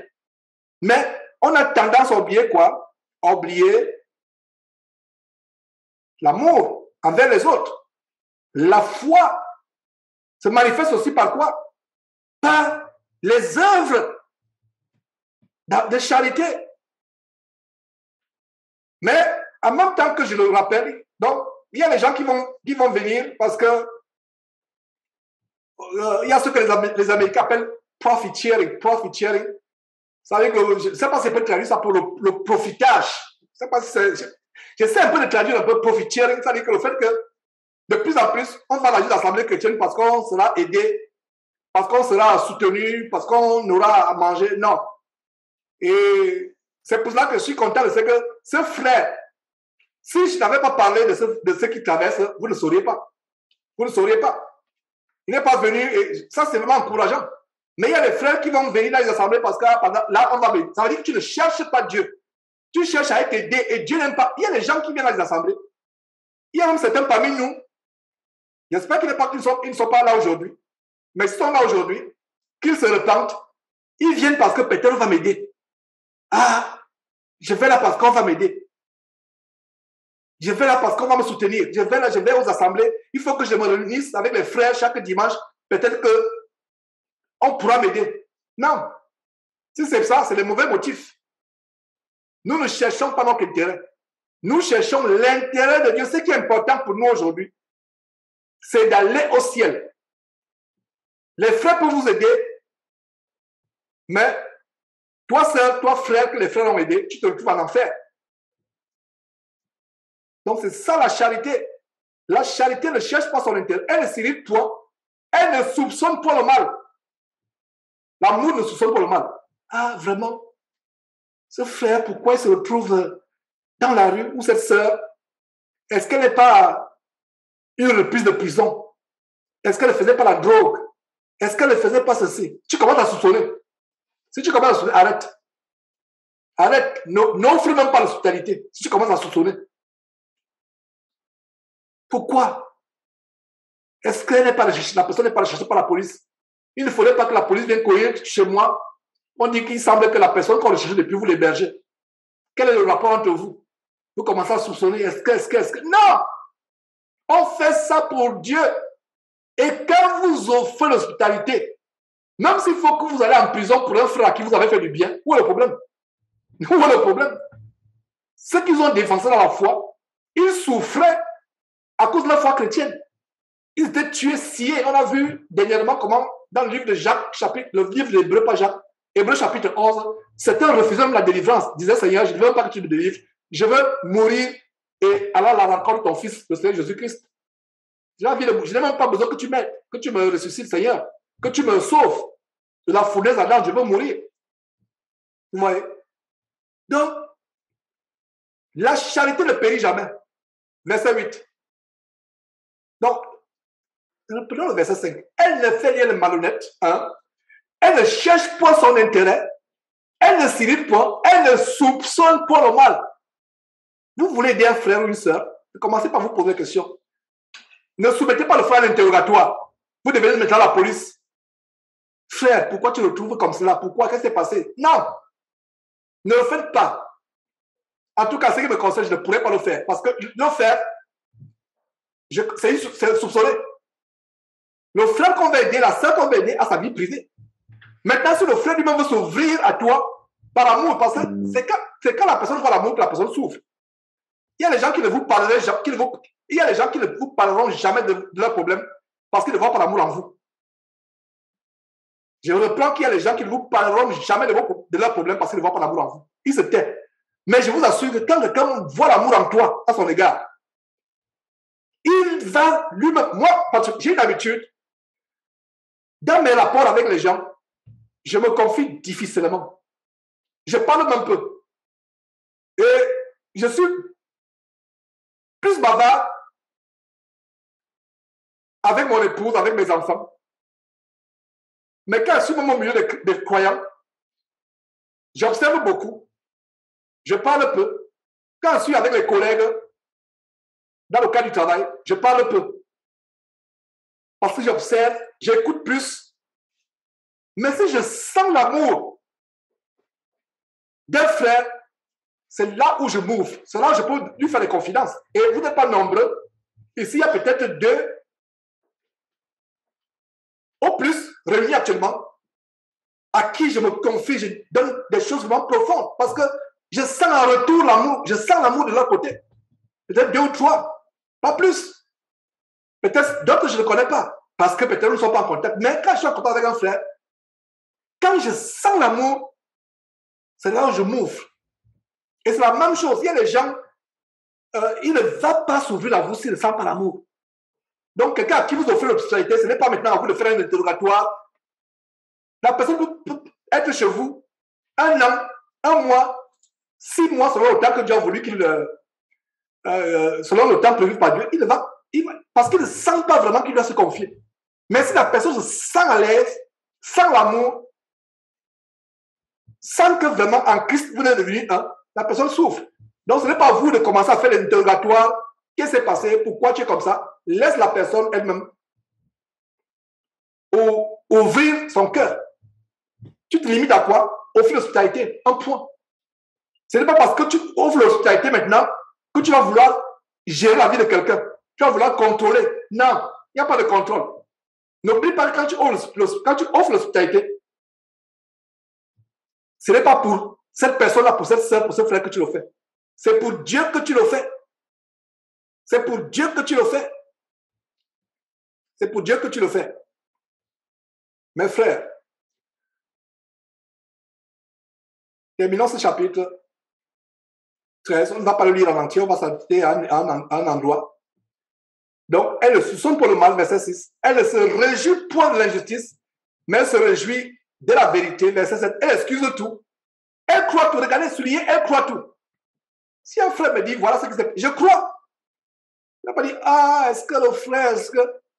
Il y a une personne à qui vous avez ouvert l'hospitalité, peut-être la 100e fois que je vous dis ça.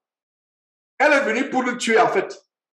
Pour tuer Confort, pour tuer les enfants. Et qu'est-ce qui s'est passé avec une de nos filles qui s'appelle Adassa? L'enfant a naturellement de longs cheveux, incroyablement longs. Le genre de cheveux qui arrivent jusqu'aux jambes. Si elle, je dis bien, si elle tresse, elle laisse tomber. Tellement long. Donc, qu'est-ce qu'elle a fait? Elle a tressé l'enfant. Elle a démêlé. Elle a fait des tresses à l'intérieur des cheveux, au pot. Des tresses qu'on ne pouvait pas démêler. On est allé au travail, Confort et moi. Elle a fait le démêler. Et cette chevelure longue et luxuriante, Confort était obligé de... On ne pouvait rien faire. On est même allé dans un... Confort a mis l'enfant dans un salon de coiffure spécialisé aux cheveux naturels. Il a dit, tant qu'ils ne sont pas nombreux, mais il y a des salons de coiffure où c'est pas de produits chimiques, les produits naturels et les cheveux naturels, on ne change pas la texture de vos cheveux. Donc elle a mis l'enfant. La personne a vu les cheveux, elle a dit que c'est la personne qui a fait ça. C'est un crime. Je suis spécialisé dans les cheveux naturels. La personne qui a fait ça fait exprès. Quand tu fais ce genre de cheveux, c'est parce que soit une cliente qui est, comme on dit, nasty, une cliente, tu veux vraiment une cliente qui est insolente. Là, quand tu fais ce genre de tresse, c'est pour couper les cheveux, c'est pour couper la seule chose qu'on peut faire couper. Quand on a essayé de démêler, elle ne pouvait pas. Elle est allée chez une spécialiste démêler. Voilà comment la belle chevelure de l'enfant, on a On a coupé. Et ça a mis du temps pour repousser. Et la Bible dit que la chevelure d'une femme, c'est quoi? C'est sa gloire. En chapitre 11, ça a mis du temps pour repousser. Je vous parle des choses de 2015. Début 2015. Ça a mis du temps pour repousser. Depuis son naissance, on n'avait jamais coupé ses cheveux. Comme d'ailleurs, on ne coupe presque pas les cheveux de nos filles. Donc, voilà, la première fois qu'on coupe les cheveux d'une de nos filles, c'était avec elle. Couper, ça a mis du temps pour repousser. Et qu'est-ce qui se passe? Plus tard, Dieu nous a révélé qui elle était. Elle-même, une soirée, on priait. On était à la table, on venait de terminer à manger. Pour ceux qui ne connaissent pas l'histoire, je vous raconte cette histoire. Pour encourager, vous dire que vous croyez tout. Donc finalement, on ne savait pas qui est le nom de cette femme aujourd'hui. Et on a surpris que quand elle s'habille de manière décente, mais je ne sais pas comment on est tombé par hasard sur son Facebook. Elle se filme, elle met les photos d'une prostituée dans Facebook et on reconnaît que c'est filmé, on reconnaît que c'est la fenêtre de la chambre où elle logeait. Elle logeait. Mais ça, c'est la fenêtre, donc on a fait ça. Et publié, tu vois, une photo publiée il y a 2 heures. Et là, rien se cache sur Facebook. Et comment elle a découvert? C'est Dieu qui a voulu qu'on découvre. Mais cette photo, ce n'est pas une photo d'avant, c'est une de celle. N'est-ce pas la fenêtre? C'est la fenêtre. Et maintenant, elle a bien prostitué, les perruques. Donc, ce n'est pas. Est-ce qu'on l'a mis à la porte? Non. On a fait comme si elle était, on a continué, on se disait peut-être que, comme elle est venue pour peut-être, on ne sait pas qui c'est. On a continué à la garder, on n'a rien dit. Mais, après que le Seigneur m'a révélé qu'elle est là pour commettre un crime, je l'ai confrontée. J'ai dit que tu as eu l'audace de venir demander, tu étais sans abri. Apparemment, je ne sais pas vraiment si c'était réellement sans abri. Tu as eu l'audace de venir de vouloir, parce que un homme qui nous a contacté, j'aimerais que vous m'offrez l'hospitalité, je m'occuperai des enfants, et en retour, etc. On lui a dit, tu n'as pas besoin de t'occuper des enfants, etc., de faire quoi? Viens seulement, puisque tu as un problème.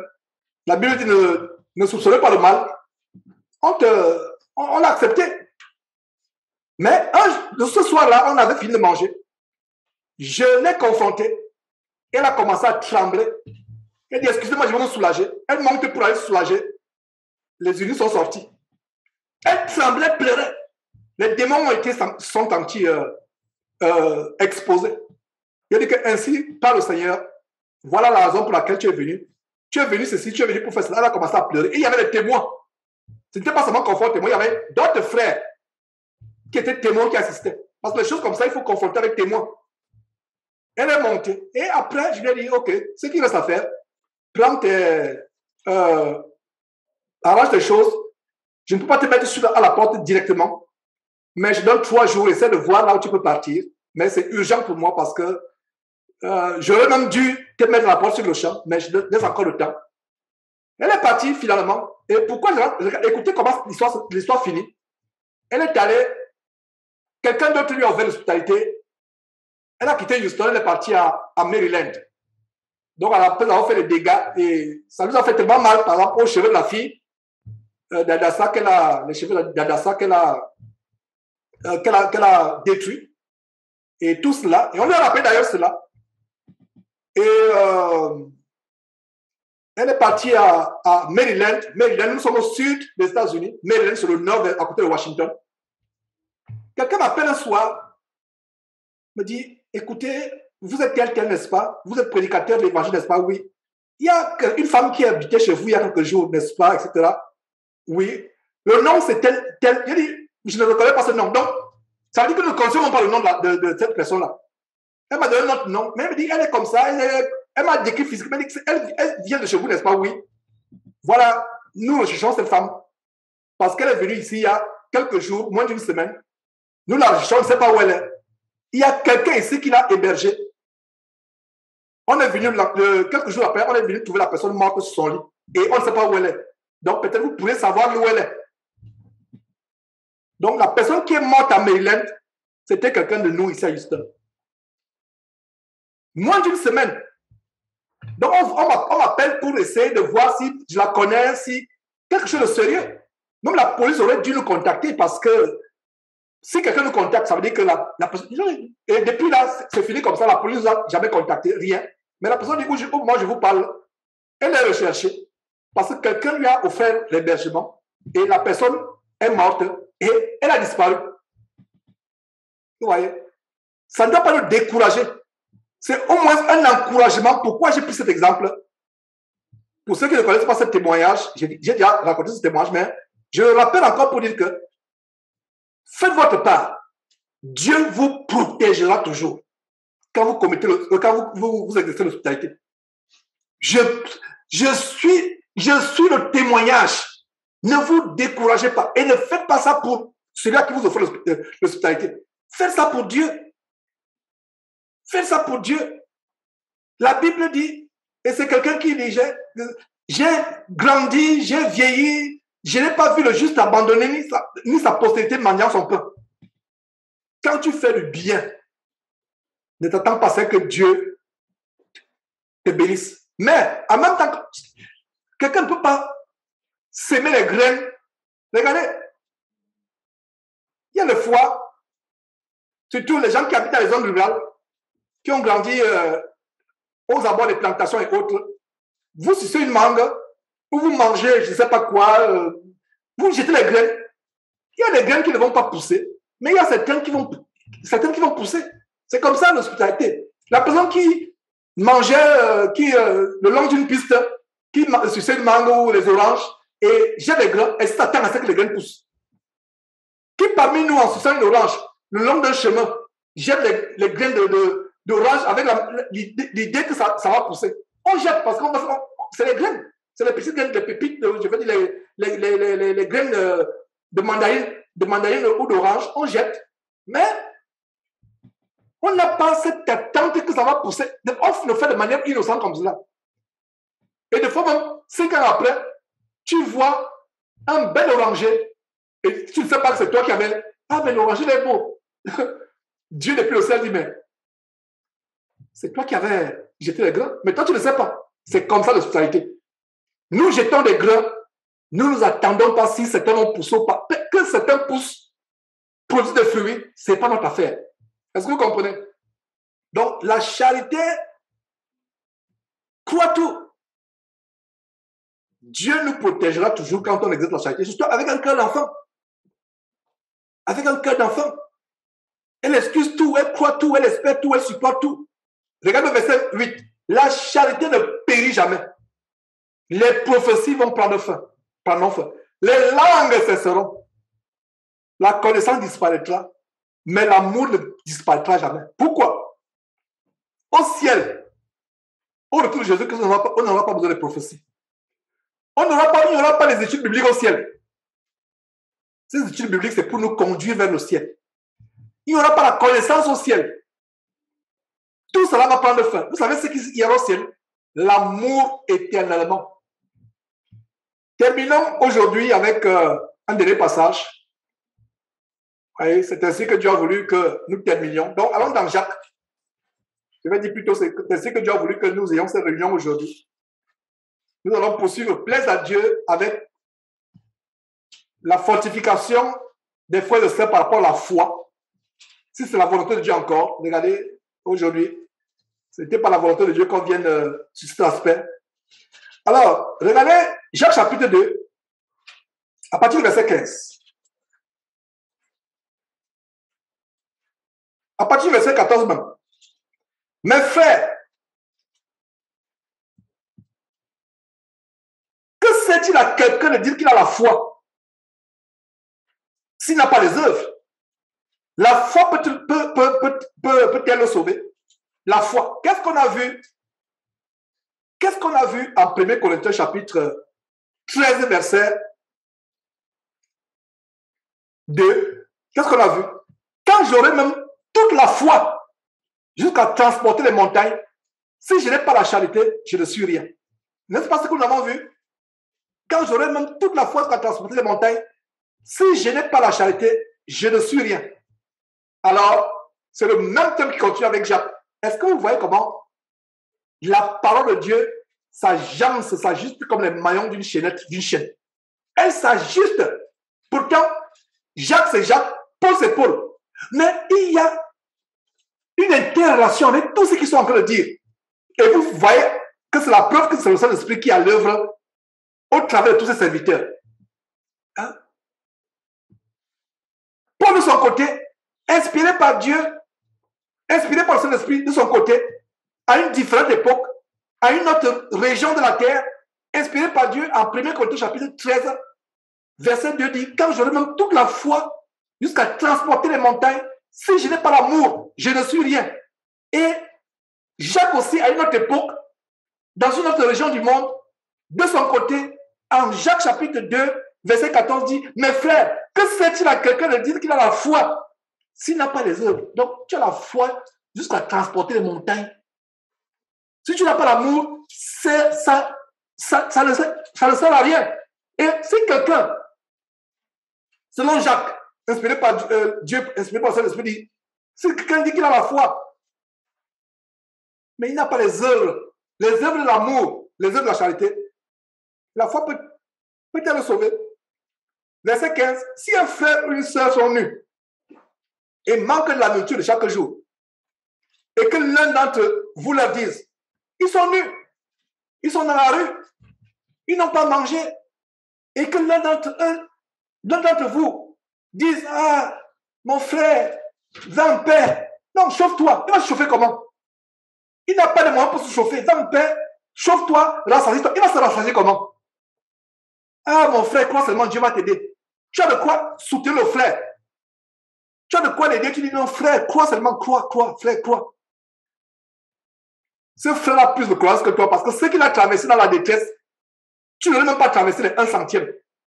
Mais il vient te voir, dans les problèmes. Tu dis, ah frère, crois seulement. Crois, Dieu est là, Dieu va te soutenir. Crois, frère, sois fort, frère, sois fort. Va, rassasier-toi. Il va se rassasier de quoi? Ce frère est venu vers toi parce qu'il est nu, parce qu'il est pauvre. Et tu lui dis, rassasie-toi. Ce verset m'a toujours choqué. Que comment quelqu'un vient vers toi. Et cependant, c'est ce que nous faisons. Ah frère, tu sais quoi? Oh sœur, va, sœur, crois. Tu as le quoi donner au frère, mais tu dis seulement crois. Tu as le quoi pourvoir, tu dis seulement crois. Et l'un d'entre vous leur dit, allez en paix, chauffez-vous et rassasiez-vous. Et vous ne leur donnez pas ce qui est nécessaire au corps. À quoi cela sert-il? Voilà. Vous parlez seulement foi. Mais vous ne leur donnez pas ce qui est nécessaire au corps. À quoi cela sert-il? Verset 17, il en est ainsi de la foi. Si elle n'a pas les œuvres, elle est morte en elle-même. Verset 18, mais quelqu'un dira, toi tu as la foi et moi j'ai les œuvres. Montre-moi ta foi sans les œuvres et moi je te montrerai la foi par les œuvres. Et regardez le verset 17, tu crois qu'il y a un seul Dieu, tu fais bien. Les démons le croient aussi. Et même les démons ont la foi. Mais est-ce que les démons peuvent faire du bien? Non. Est-ce que les démons croient que Dieu existe? Ils croient même plus que nous. Est-ce que les démons croient que Dieu est puissant? Ils croient. Est-ce que les démons ont la crainte de Dieu? Les démons ont la crainte de Dieu plus que vous et moi. Ça vous choque? Je répète.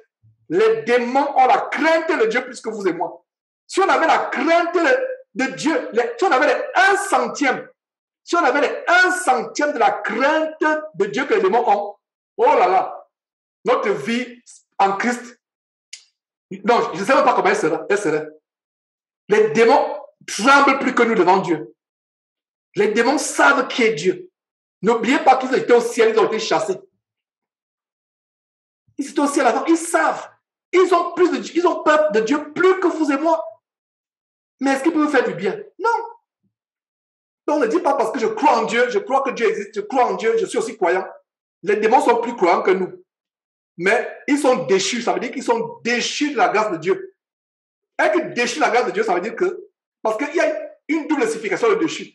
Déchu, ça veut dire qu'ils sont tombés de leur piédestal, élevés au ciel. Ils sont tombés, c'est ça la première signification de déchu. La deuxième signification de déchu, c'est que ils sont exclus de la grâce et la faveur de Dieu. Ils sont déchus, ça veut dire qu'ils ne peuvent plus accéder à la faveur et à la grâce de Dieu. Donc, il n'y a plus ils ne peuvent plus participer à la nature de Dieu. La nature de Dieu, c'est quoi? C'est la bonté, la sainteté, l'amour. Donc, ils sont exclus de tout ce qui constitue les attributs de Dieu, l'amour, la bonté, la sainteté. La plupart d'entre nous, et même tous les chrétiens dans le monde, nous savons que Dieu est amour, Dieu est amour, Dieu est amour, Dieu est amour. Nous savons que Dieu est bon, Dieu est bon, Dieu est bon. Nous savons que Dieu est saint, saint, infiniment saint. Les démons étant déchus, ça veut dire que cette déchéance se manifeste par le fait qu'ils ne peuvent plus avoir accès aux trois attributs de Dieu, la bonté, la sainteté et l'amour. Voilà une révélation que je vous donne comme je conclue cette séance d'aujourd'hui. Donc mes frères, voilà ce que le Seigneur a pour nous. Nous allons tout simplement rendre grâce à Dieu pour ces moments et prier pour les frères et sœurs et nous séparer. Et à la semaine prochaine, selon que Dieu va permettre et laisser aux uns aux autres de continuer à vaquer leurs occupations. Voilà. Donc, prions avant qu'on ne se sépare.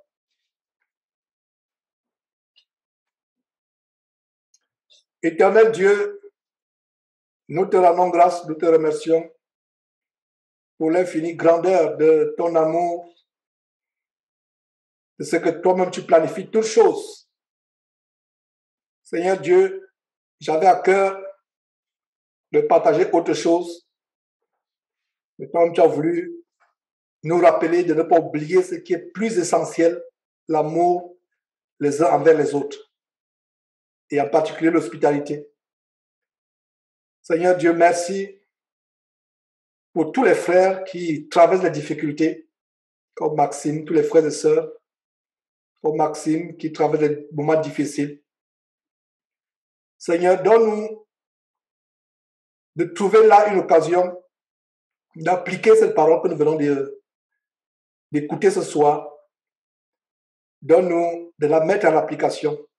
Augmente en nous non seulement la foi, mais aussi et surtout l'amour, la charité, l'amour de toi. Nous savons que dans la fin des temps, il y a deux choses qui vont disparaître. La foi d'un grand nombre va se refroidir.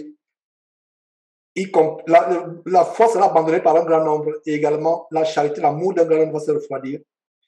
Seigneur Dieu, donne de conserver en cette fin de temps la foi. Donne aussi de conserver surtout l'amour de toi, l'amour les uns envers les autres. Seigneur Dieu, merci, merci infiniment pour toutes choses. Merci au nom de notre Seigneur et Sauveur Jésus-Christ. Amen.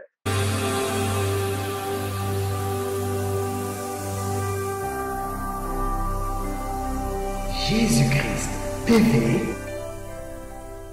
vous connaîtrez la vérité et la vérité vous affranchira.